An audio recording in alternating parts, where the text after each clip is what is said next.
Selamat siang saudara, Anda menyaksikan Breaking News Kompas TV bersama saya Niputu Trisnanda.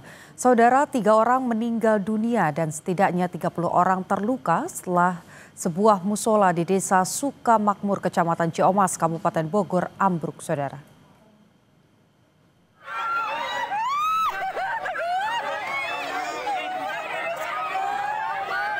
Kepanikan terjadi saat musola yang tengah digunakan untuk pelaksanaan acara Maulid Nabi tiba-tiba ambruk. Akibatnya sejumlah warga tertimpa bangunan. Warga pun bahu-membahu berupaya untuk menyelamatkan korban yang terluka. Peristiwa ini terjadi sekitar pukul 8.30 waktu Indonesia bagian Barat, saudara. Para korban kemudian dibawa ke RSUD Kota Bogor, Rumah Sakit Medikal Dramaga, dan juga Rumah Sakit PMI Kota Bogor.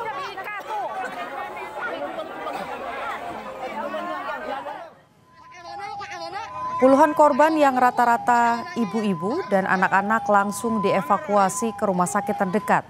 Menurut data dari BPBD Kabupaten Bogor, ada 30 orang mengalami luka-luka. Mereka dirawat di sejumlah rumah sakit, yakni di RSUD Kota Bogor, RS Medikal Dramaga, dan RS PMI Kota Bogor.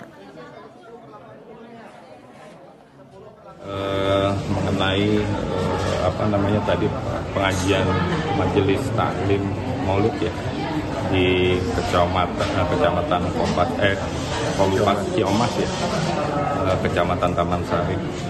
Yang di RSUD ini jumlahnya ada 29, satu ke PMI. Jadi karena ada orang tuanya di PMI. Jadi jumlahnya ada 28.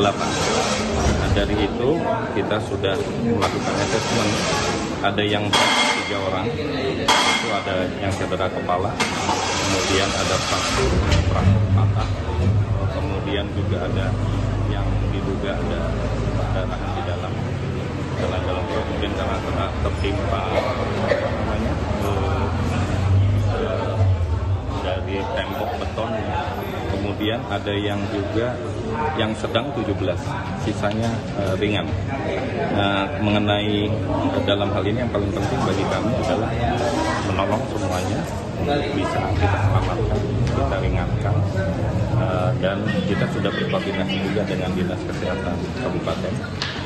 Kemudian ini juga akan kita laporkan bagaimana yang jelas ini adalah kejadian di mana pasien tidak akan kita bebankan biaya musibah. Ini mudah-mudahan menjadi kita mohon doanya supaya bisa menangani. Begitu. Ada anak kecil ya, saat ini memang ada cedera kepala berat, sudah kita CT scan. Nah, hasilnya sedang menunggu asesmen dari bagian terkait, sudah saraf tindakan-tindakan yang akan dilakukan. Apakah dilakukan di sini atau kita lebih ke rumah sakit itu, nanti kita lihat. Begitu lebih baik. Pak, untuk usia, Pak, untuk golongan usia sendiri paling banyak di usia berapa? Usia yang paling banyak ini kalau saya melihat usia yang paling banyak itu usia di atas 50 ya. Kemudian ada 30, nah yang paling kecil itu 2,5 tahun, serta ada anak yang 15 tahun juga. Jadi yang 2,5 tahun ini kelihatannya yang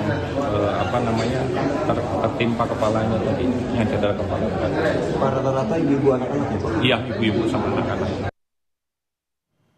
Lalu bagaimana penanganan para korban musola yang ambruk? Kami akan terhubung dengan Dirut RSUD Kota Bogor, Ilham Haidir. Selamat siang, Pak Ilham. Ibu Trisanda. Ya, dengan Putu ya Pak ya di studio. Kita mau tahu bagaimana kondisi di sana. Ada berapa jumlah korban luka yang dirawat di RSUD Kota Bogor, Pak, sampai dengan saat ini? Baik, sampai jam sekarang ternyata tadi ada jumlahnya, ada lebih kurang di data kami yang sudah fix, itu ada 30 yang menjadi korban, dengan 3 yang sudah, 1 dioperal ke rumah sakit PMI karena ada keluarga di sana. Kemudian yang 2 sudah boleh pulang. Sisanya masih dalam perawatan kami. Nah, dari semua itu, yang berat itu jumlahnya ada 3 orang, kemudian yang sedang 17 orang. Yang ringan dalam observasi jumlahnya sisanya kita mungkin kalau dari DPJP sudah boleh pulang kita pulangkan. Nah, tapi yang masih berat ini terutama yang terkena timbunan apa namanya reruntuhan beton ya, karena dari saya lihat yang cedera kepala itu ada anak umur 2 tahun setengah ya. Ini dalam cedera kepala berat dan ini sudah kita lakukan CT scan. Sekarang kita akses untuk dilakukan tindakan secepatnya. Kemudian untuk yang kasus lain adalah yang fraktur ya, yang patah kebanyakan karena tertimpa dan juga cedera dalam pada di perut ya, karena mungkin tertimpa juga. Dalam hal ini kita sedang melakukan pemeriksaan lebih jauh agar bisa segera dilakukan tindakan yang cepat. Mungkin itu, Ibu Putu. Baik, kalau kita bicara soal penanganan nih Pak, bagaimana kondisi para korban? Tadi kan ada yang ringan, berat, kemudian juga ada yang sudah bisa dipulangkan. Tapi kalau kita bicara soal korban yang masih dirawat, ini apa saja penanganan yang mereka butuhkan? Apakah semua data diri sudah diketahui siapa-siapa saja identitasnya? Sudah, ya. Jadi identitas sudah kita keluarganya biasanya sekarang ini sudah dimasukkan ke dalam data electronic medical record kita. Jadi ada data-data yang sudah kita dapatkan dan ini tinggal kita sekarang penegakan kepada diagnosa serta tindakan cepat. Mudah-mudahan hari ini juga bisa kita lakukan tindakan secepatnya untuk penyelamatan life saving untuk yang berat, yang sedang kita juga akan rencanakan. Dalam hal ini apa namanya mudah-mudahan ini bisa kita tangani semua lah, begitu Ibu Putu. Oke, kalau kita bicara soal korban yang tadi mengalami luka dengan kategori berat, ini cederanya mayoritas karena apa, Pak? Karena timbunan, jadi tertimpa sama kan beton ya, bahan bangunan ya.